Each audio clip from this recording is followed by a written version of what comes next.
As followers of Christ seeking to look more like Jesus, our lives are constantly changing. We are often faced with interruptions that, when viewed with the right perspective, will deepen our faith. In this episode, we are going to be talking about some of the major interruptions in our lives and how praying through them has grown us as a couple and has led us closer to our Savior. Thank you for tuning in today.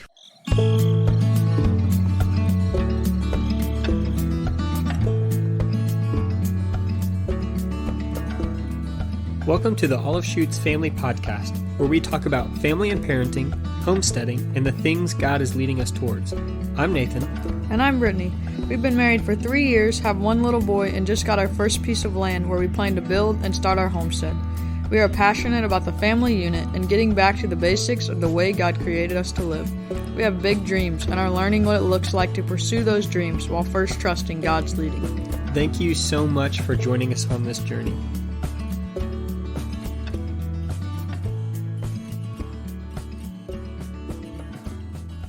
So I think the first question we need to answer is what is an interruption? I guess I picture it kind of like you're driving down the road and you're moving forward to your destination. You're going to wherever you're trying to get to. And there's a couple different signs that you may come across driving down the road. And the first one is like a full-on stop, whether that's a stoplight or a stop sign. And you have to completely stop your forward momentum, stop your forward motion, and pause and wait until it's time to go forward again. And then there's also, yield signs where you pull up to them and you slow down and you have to check your surrounding and check what's going on around you before moving forward with what's going on. And so, I guess when we talk about what is an interruption, it's one of those two things. It's something that stops or slows you down, and it detours you from what you think is supposed to happen. And I think maybe a good way of looking at this is that our picture of life, of where we're trying to go, we have like a mental map. We have a road that we are traveling down that we think is going to take us where we want to go. But the truth is that we have no idea what that looks like. And we don't know really how we're going to get to our destination. We don't know what lies past the bend around the corner, bend around the road. We don't know if there's a yield sign just around the corner, or if there's a stop sign, or if it's just a straightaway for 60 miles. So to me, that's what interruption looks like in our lives. Yeah, and like we started off with, we're seeking God, or we should be seeking God for direction, and He doesn't usually give multiple steps ahead. It's not like He's like, okay, here's step 1, 2, 3, 4, 5, and He lays out the next 5 years of our life. So really, we only, from our experience, and I think from listening to other people's story too, we get that next step. But like you said, we like to plan out. So, and obviously it's wise to plan out just those other steps. But if we're seeking God, then what we have planned is probably not going to happen the way we think that it should happen. Because, it just reminds me of the verse, Isaiah 55:8. God saying, my thoughts are not your thoughts, and neither are my ways your ways, declares the Lord. So we're seeking Him and we're trying to follow His direction, but He's not going to tell us 5 years down the road, because it'd probably scare us to death and just overwhelm us. So He's giving us that next step, and those interruptions are what allows us to pause and to process what he's leading us to next, and sometimes just to remind us, hey, did we get off track? Are we seeking what the Lord has for us? I think even sometimes it's not just that we may have gotten off track. Sometimes it's just a reminder that we aren't God, that he is Lord of our lives. And if we're being honest with ourselves, if our lives were to play out the way that we wanted them to go, if everything in our life went quote unquote good, then that would be, then our will would be equivalent to God's will. Our ways would be equivalent to God's ways. Our wisdom, our actions would be on the same level of God. And just the fact that God is our Lord. He's not just our Savior. He's not just our friend. He's not just a rabbi and teacher, but he is Lord. And we submit ourselves to him, recognizing that he is more wise than we are. He is more good than we are. And he truly knows what's best, even when we think we do. Exactly. And like something that we might think is not best or not good, he can use that in a way we might not even see at the moment. Right. And we would use the words, right, good or bad, like, oh man, this is a good season of my life, or this is something bad that happened to me, or, something like that. But I think, and there are good and bad things, obviously. Death is not a good thing. It was never intended to be that way. It's bad. But to say that God can't use something that is hurtful or is difficult or is a struggle in our lives that we may say is something bad in our lives, to say that can't be something that God is using to lead us down the next road, through the next corner, through the yield sign, to look both ways before going in the direction that he wants us to go. Those kind of interruptions in our lives, having that perspective of, well, maybe this isn't just good or bad. Maybe it's just God directing and leading. And yeah, and I would even say that we kind of would judge seasons in our life, good and bad,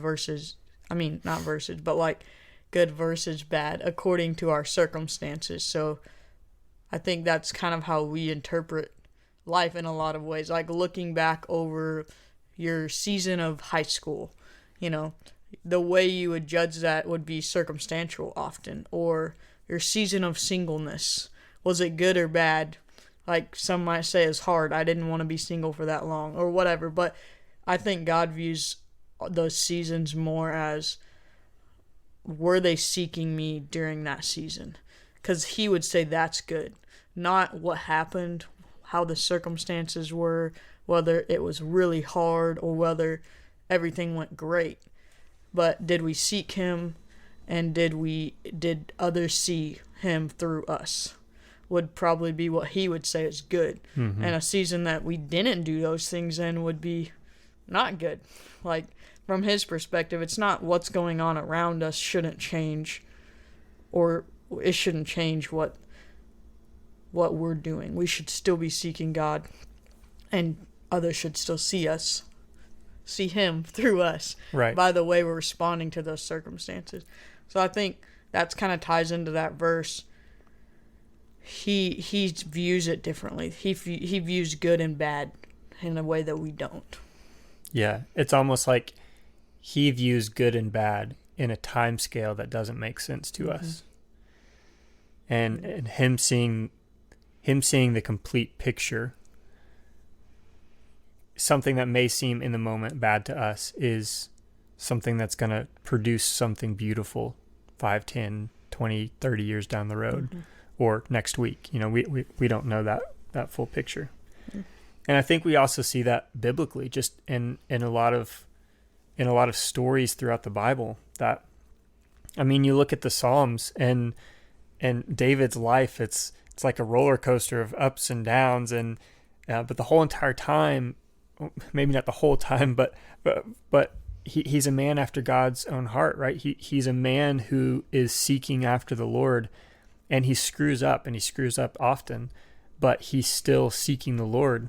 And just that up and down nature of, I feel my enemies surrounding me. I feel this pressure. I feel this struggle. I feel death. I feel all these things that David wrote and sung about in the Psalms, coupled with the fact that he says, but you are my Lord, and I will trust in you. And then he has these moments of just extreme praise and joyfulness, and all these these moments in his life where he just wants to dance and sing and play the harp and play music and do all these things where he's just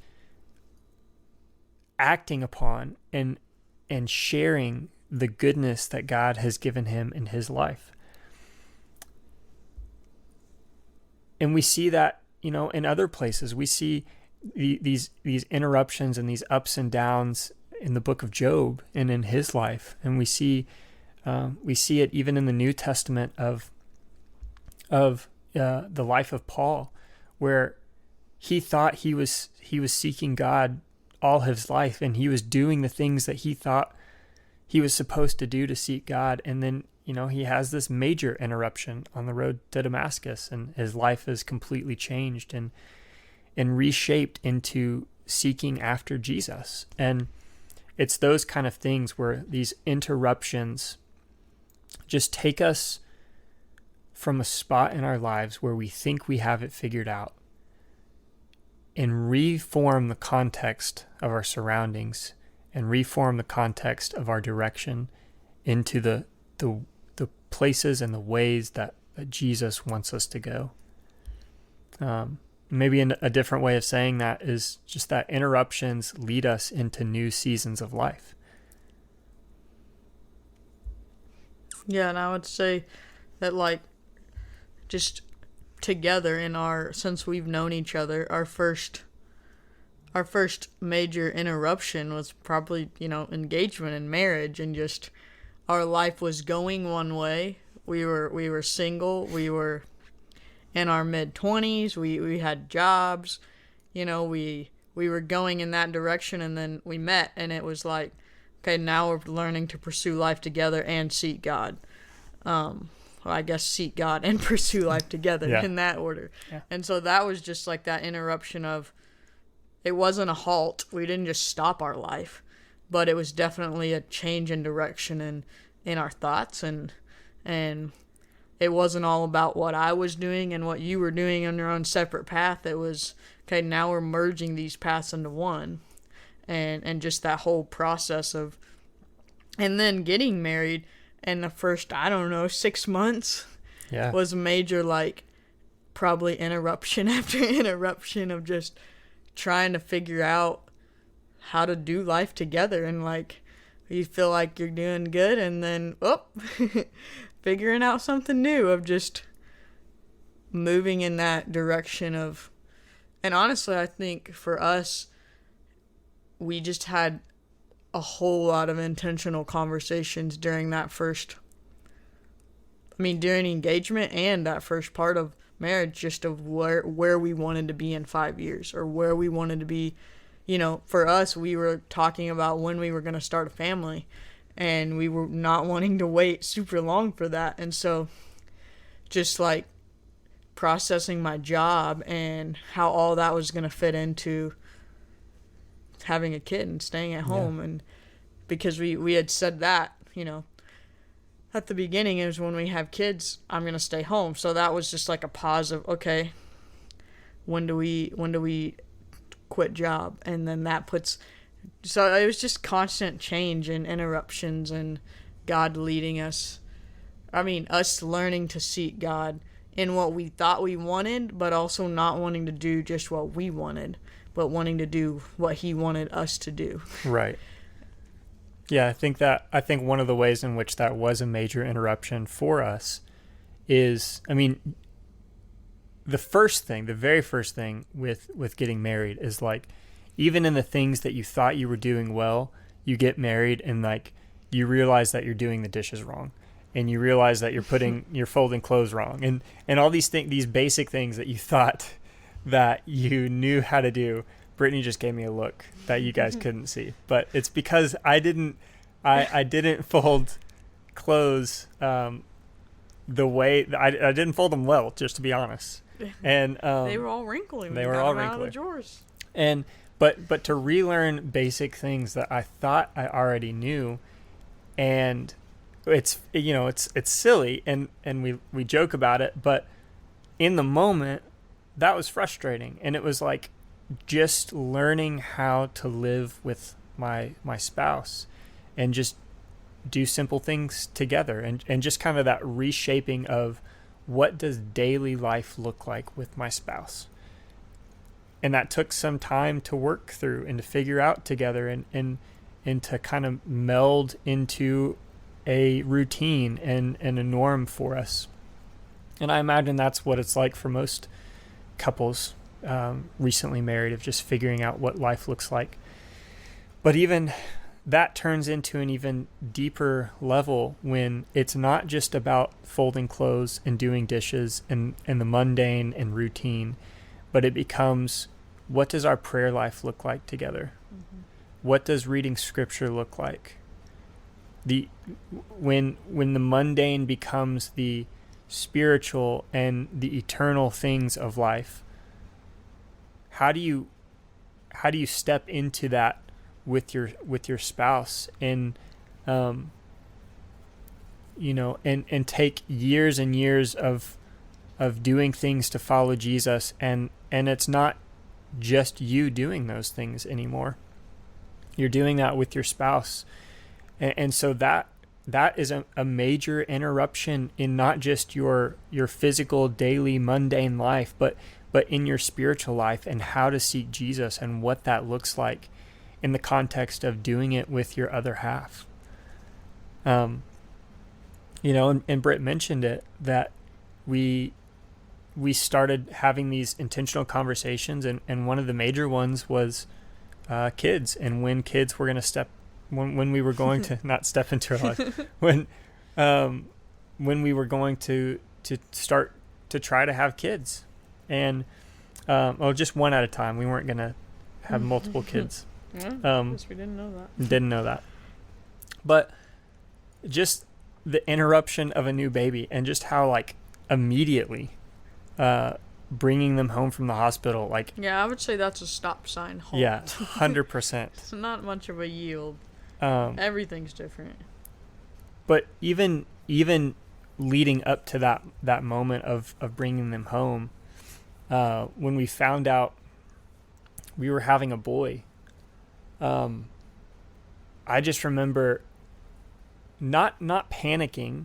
Like, I wasn't worried or I wasn't stressed about it, but I just knew raising a son, especially in the climate of our culture and what our world is like right now in raising young boys, that was something I felt the weight of, and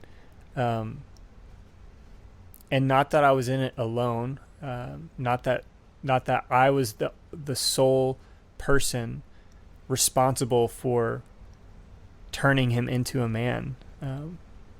Brittany and I have had conversations of what does her role look like in raising a man, and not that we have that figured out. Our son is just over a year old, but just the importance of both of us being in that together. And also, like, our fathers, and how our fathers and our mothers have a role in shaping his view of what manhood looks like. Anyway, that's a rabbit trail for another episode. But I just remember thinking of that and just wanting to dig in as much as I could to read books from fathers about what is it like to be a dad, What does it look like to raise a son? And not just like the what to expect when you're expecting of like, here's what your wife is going through this week, but like the spiritual things of this is what stepping into fatherhood looks like, and how to prepare your heart for this season. And maybe bringing your kid home from the hospital, for me, maybe it wasn't so much a stop sign as it was an on-ramp to the highway, where it was like, God gearing up my heart and veering me off the road that I was on and slowly ramping me up to, the highway, the interstate, where we just took off with a little one in our life. Yep, and I would say the most recent interruption has been the job change, which was major, and that was probably a year-long, just process of honestly learning. I think multiple times we had the question of learning to lean on prayer in the aspect of like, we're seeking God, but how do we know what he's trying to say? Or how do we know that this is the open door or it's not the open door? And just like trying to discern what it looks like to pray and trust God, and also take steps that we're not just trying to pray and say we prayed but then make it all happen ourselves, but truly trusting that he's got it, and trusting his plan, and just what that looks like. And I think, like I said, over the past, honestly, like all of 2022 for us was just a slow process of seeking, and honestly for me learning patience, which is definitely not my strong suit at all. And just transitioning. I mean, it was just a whole bunch of transitions of what jobs are we looking for, and then where are we going to move, and then thinking something was working out and it didn't, and then just trusting that God did have a plan and he knew what was best, and we weren't supposed to just make something happen. And I know multiple times I was like, can we just, like, are you sure we're not supposed to just do something? And you were like, no, we're trusting God. We're praying about it, and we honestly didn't. I think what we learned is like we definitely felt peace about the decisions that we made when we were making those decisions. And I think that was like yes, we know that this is God, because we feel peace about it, and it doesn't make sense without him. And I think that just praying through that, and taking that whole year and trusting that he did know what was going to happen and that he was going to take care of us.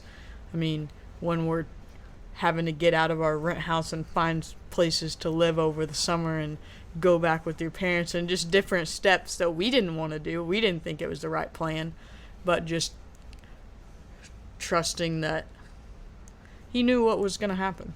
Yeah. And I'd say one thing that we learned during that was that prayer doesn't always change the situation the way we think it should turn out.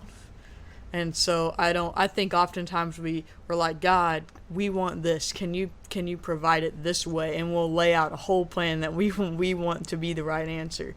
But oftentimes it doesn't play out like we think. But it definitely changes our perspective, and we start to see him in the answer. Yeah, absolutely. Throughout that whole entire process of job change for me, Britt said it took about a year and a half or so. And my heart was not in the same place at the end of that year and a half as it was at the beginning of it. And if the Lord, just like she said earlier, if the Lord had straight up said, this is what's going to happen a year from now, I would have been like, no, God, you're wrong. and I don't know if I could have accepted that at the beginning of that time period. And so I think one of the things that interruption does, it's not always just an event or a thing that happens, like finding out you're pregnant or getting married, getting engaged. It's not always just a specific event or specific season, but sometimes it's just this time period of God changing your heart and going through that little by little. And I was actually talking with someone and processing this job change with him in the middle of the season or towards the end of the season, and had let him know that I was leaving my current job and was going to go somewhere else. And I told him it took about a year or so to get to that point. And he looked at me and he said, "Oh man, isn't the Lord good to us to do that? That he doesn't just throw it all on us, but he walks us through those things and allows us to process and allows our heart to change through that season to accept the things that he is leading us towards." And I remember hearing that, and I was like, "But no, I'm not happy about this change." Like I wasn't fully there yet. I knew kind of that's where the Lord was leading us, but I hadn't fully accepted it at that point yet. And I just remember him hearing that and just marinating on that for a little while, of just that, my perspective, my view of the situation, it just wasn't there yet. And yet the Lord was good and kind to me, to be patient with me, to allow him to work in me, to lead me to that next step through that interruption. Yeah. I remember you coming home and telling me that, and I was like, that's a really cool perspective, because we wouldn't have put those words to it. And it was just that perspective change. And just when we have a habit of taking everything to God and taking each step of that whole process to God, then we're also developing the habit of just learning to see him in the process.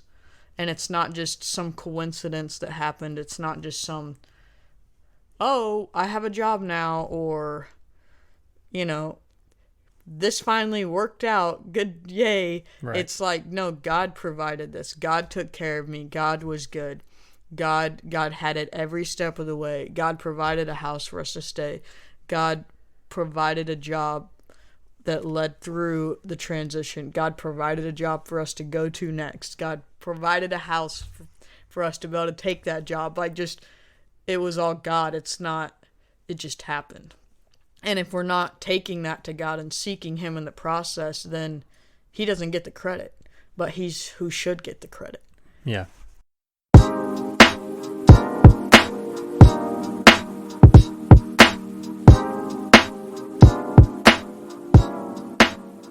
When I found out about all the harmful ingredients in deodorant, I began searching for a natural alternative free of metals. The problem was that although healthier, they didn't do much to cover up my stink. I tried several brands, but ultimately switched back to my older deodorant because I didn't want to smell bad.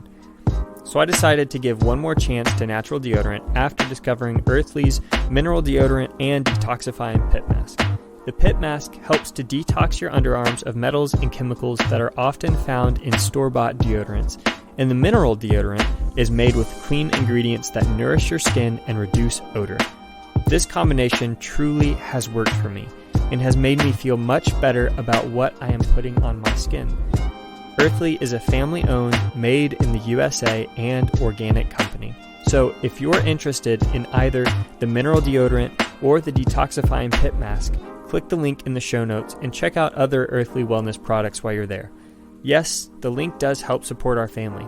Earthly is generous enough to give a small percentage back to us if you use our link, but I would not be endorsing them if I didn't truly believe in their products.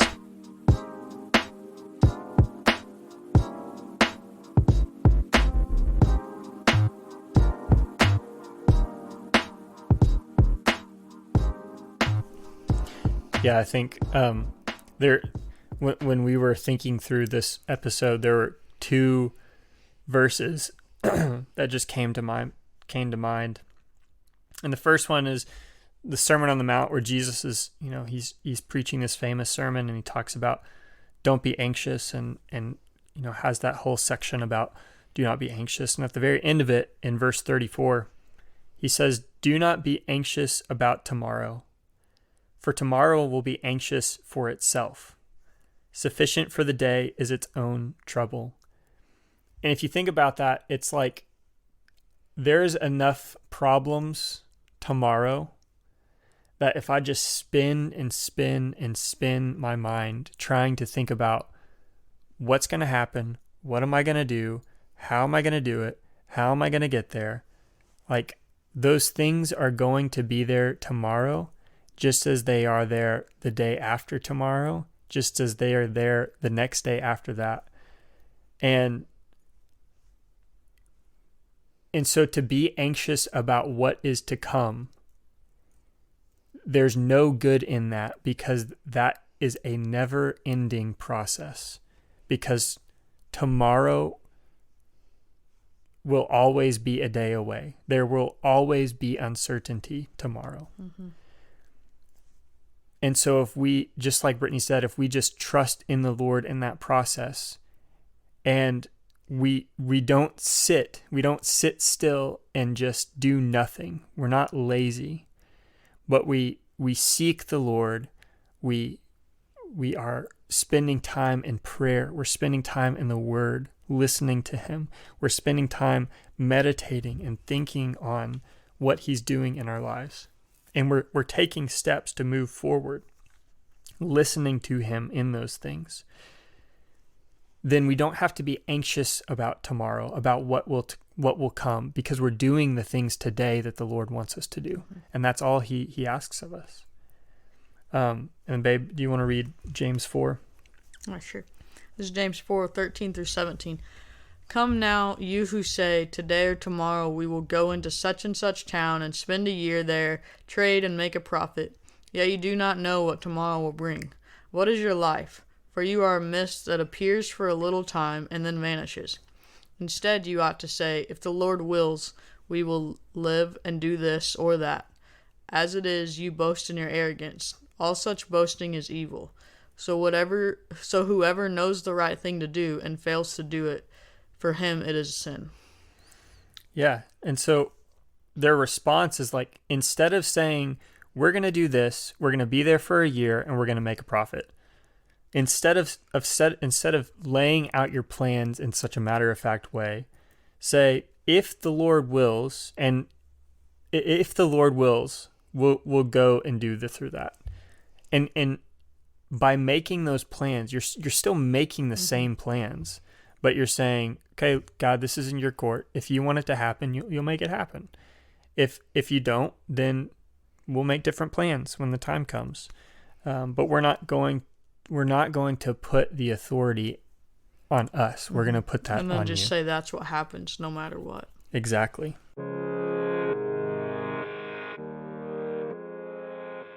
Do you ever have trouble turning your mind off when your head hits the pillow or getting a good restful night's sleep? We've struggled with that often lately. Between dreaming up new ventures, the long to-do list, and just winding down from the day, it can be difficult to get the much-needed sleep. We've started using Earthly Wellness Goodnight Lotion, and it has made a huge difference. It has helped us to fall asleep faster and to feel more rested when we wake up in the morning. It is rich in magnesium, which has loads of health benefits and helps promote restful sleep and normal sleep cycles. You just apply a small amount, 10 to 15 minutes before you go to bed. And pregnant or nursing mamas, it's healthy and safe for you too. It also helps relieve those leg and muscle cramps that seem to happen in the middle of the night. We can't recommend it enough. If you are interested, click the link in our show notes and check out all the other amazing Earthly products while you're at it. We have grown to love this company because they carry natural, organic, made in the USA products that actually work and are safe for our little babies and kiddos as well. Yes, the link does help support our family. Earthly is generous enough to give a small percentage back to me if you use my link. So thank you so much in advance for your support. And we hope you like the Goodnight Lotion as much as we do.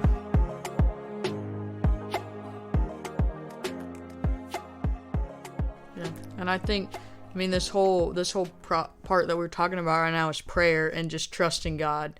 And I think that this is just such a huge thing for our kids to see in our lives, for them to see play out. And like you said, yeah, tell them the plans. Tell them in 5 years we hope to have this animals and for our garden to be this big, and whatever the plan is for homesteading or vacation, like whatever. But not just this is what's happening no matter what. But this is our plan, but we're trusting God. And if he leads us there and it happens, it happens. And if it doesn't happen, then we're going to trust what God's leading us in. And just helping them to also have that perspective shift of God is ultimately in control, and he is who we want to follow, and he's who we want to trust more than ourselves, more than anything in this world.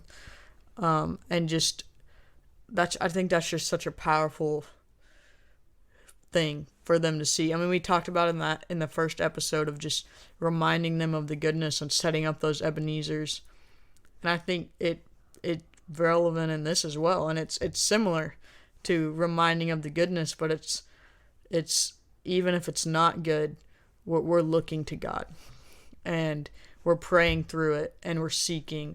And then when that answer comes, like we said, it's God that helped us get to there, or that answered it, whether it's what we wanted or not. Right. And I think that only comes through the conversation and including them in life, in those daily things that it might be more difficult to talk to them about, because I know as a kid, when I was a kid, I still don't like change. We don't like change.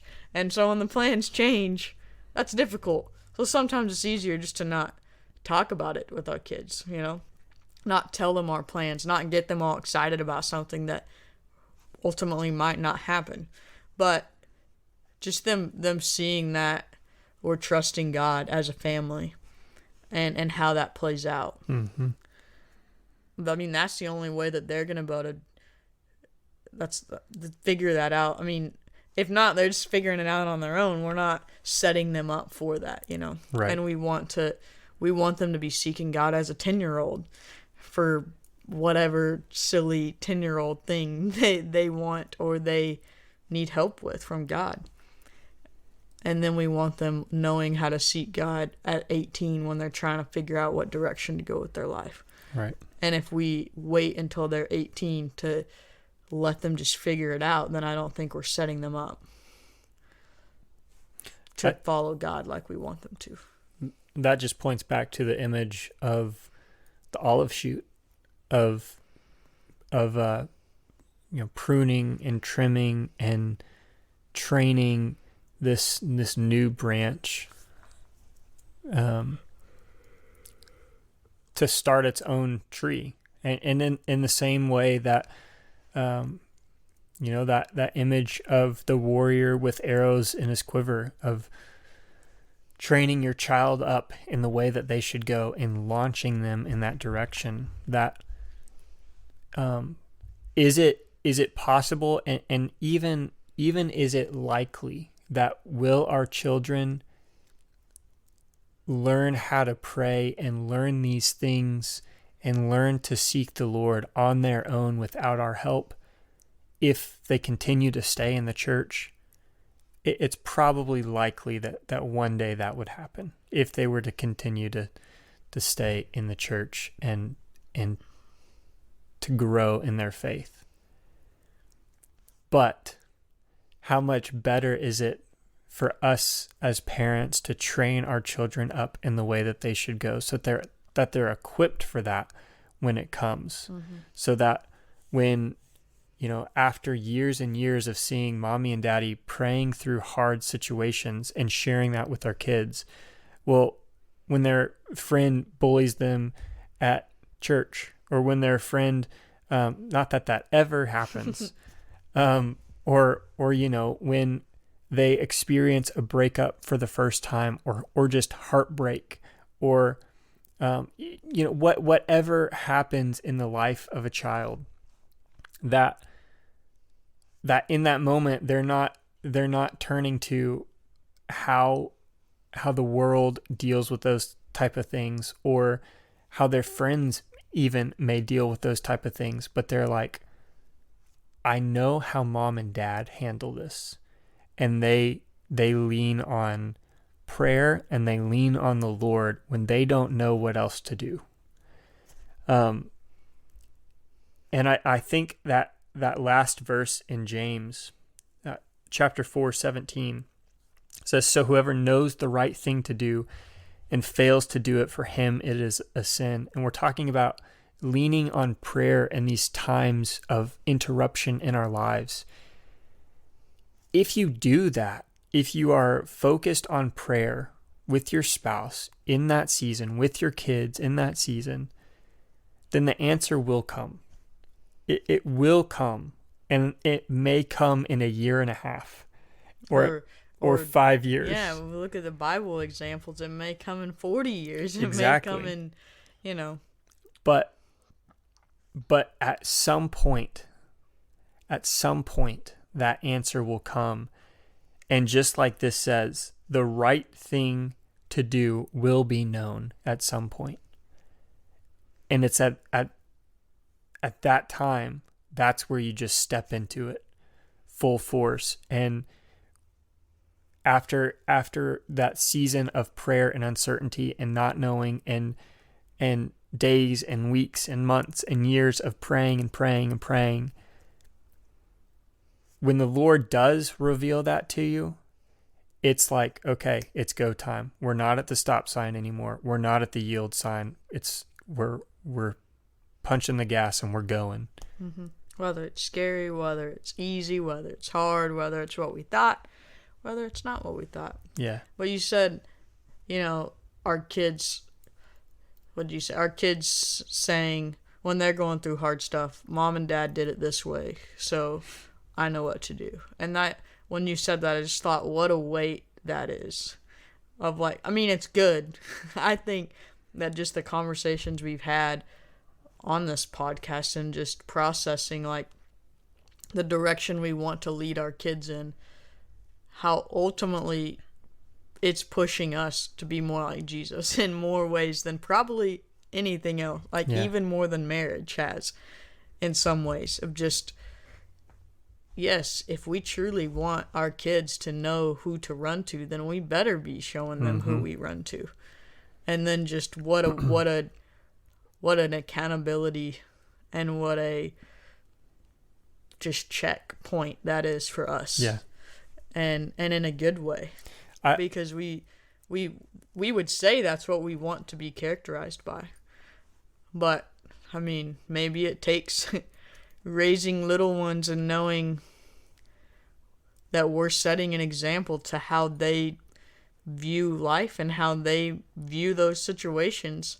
Whether they follow us in it or not is not for us to decide. But setting that example for them to, like you said, when they come to those moments, knowing how we handle it.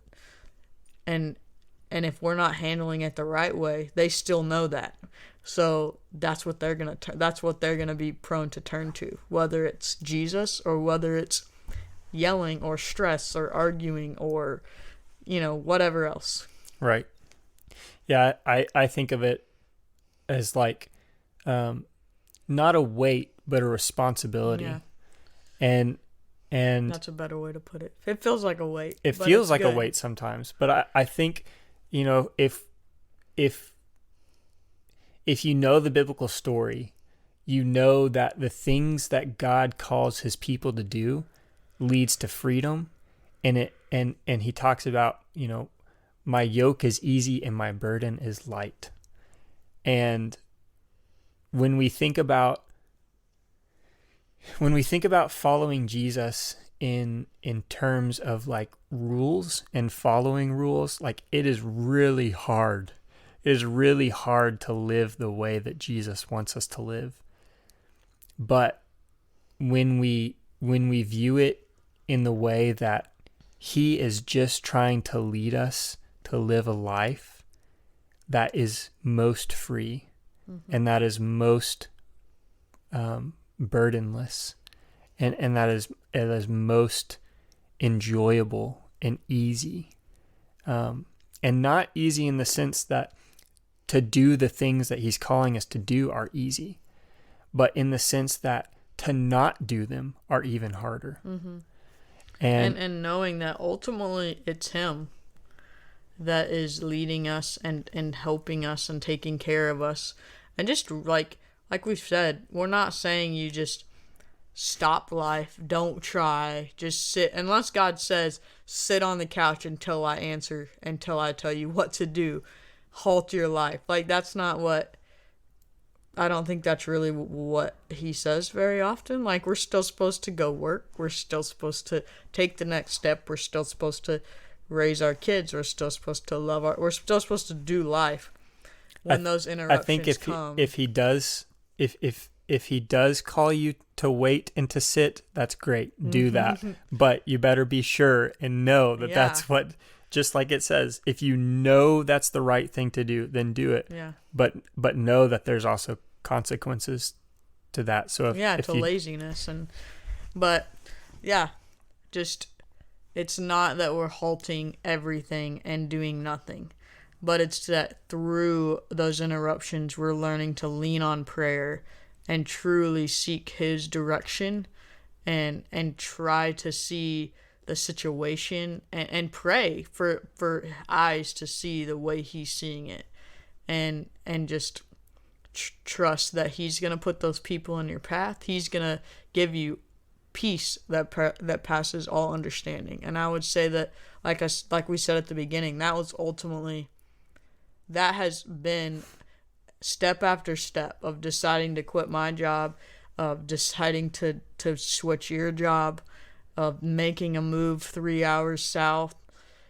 None of that was like, yep, this is going to be so easy. This is exactly what we want to do. Like, yes, I was, we were wanting to have kids, so that was an easier transition, but I wasn't pumped. I liked being a basketball coach, and I still miss it sometimes. And so it's like, not always that it's just so easy, but we had peace in that decision. We had peace in your whole job, the end of your job transition for sure. We had peace in knowing that the move we made was the right move for right now. And it was hard in some ways, but we had peace. And we took that step even though we were scared and nervous about it in some ways, because we had peace. That's literally all we had, because the answers, when you crunched all the numbers, it didn't completely make sense. It didn't make sense. But we were like, yep, this is it. And I would say that's that answer at the beginning that we talked about of how do we know if it's God? If it's some overcomplicated and we don't feel good about it, it's probably not God. Not that we don't feel like it's easy, or we shouldn't feel like it's just, perfect and everything works out perfectly. But I think God gives us peace in the direction he's leading us in. Yeah, for sure. And sometimes it's scared peace, scared 100%. Faith. Well, I think that's part of it. That if the thing that you think God is leading you in looks exactly what your plan looks like, then maybe that is what God is leading you to, but maybe you're just hoping in that moment. And one of the things that we've been hearing at church lately is if the voice inside my head, if the voice I'm listening to sounds more like my desires than the uncomfortability that often comes by following God, then maybe that's my voice and not God's voice. And so that peace is not just peace in the circumstances. Mm-hmm. It's not just peace in, oh, good, these numbers make sense. Yeah. Or this plan makes sense and it's going to work. But it's peace in, you know what, I don't know how this is going to happen. I don't know what's going to happen tomorrow, a year from now. But that's okay because Jesus is Lord and he is good and he is trustworthy. Mm-hmm. And that's okay. Yeah. We just really hope that was helpful for you guys. We say it often, but we really do pray for y'all. And we just hope that this is helpful in your season of life. And we're just so thankful that people are listening and that you guys are listening to us. And yeah, we have some exciting things rolling out with olive shoots in the next couple of weeks. We actually are going to be opening our shop part of the website, and we're really excited about that. So be looking out for that. You can follow us on Instagram or Facebook for the quickest updates of that. Yeah. And there will be a newsletter online if you're more of an email type person as well. Yeah.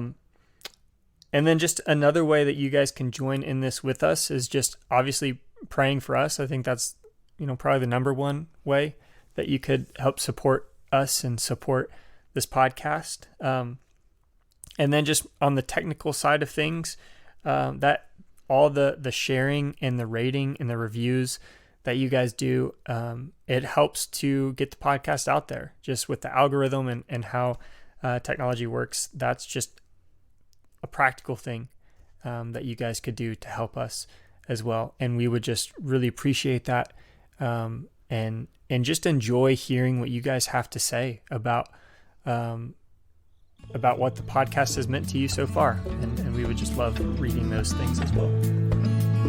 Well, we're so thankful for you guys. We'll catch you next week. Bye.